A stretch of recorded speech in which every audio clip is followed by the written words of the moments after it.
Аре, банда, здравейте пак. Ето как изглежда ръждата. Искам тук да покажа, защото има един готов. Държа да си го покажа. Ето едно хубаво почистване. Ето ще видим как изглежда. Колкото съм мъснал, изчистил. Ще подня на фертанчето. Ето го. Съм се постарал колко мога, но ще маза на сръжно праворазмата, всичко ще нагласим как да е. Да се ставят нещата на това.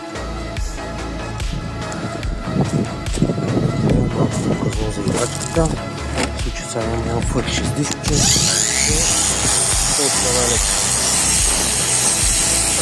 Праш. Продуква. Изкарва тази работа част от ръждата. Гледам да натискам много, да направим някаква дъбнатина, но главно се работи с ето тези яки дебели четки. Да мога да е всичко 6. Айде.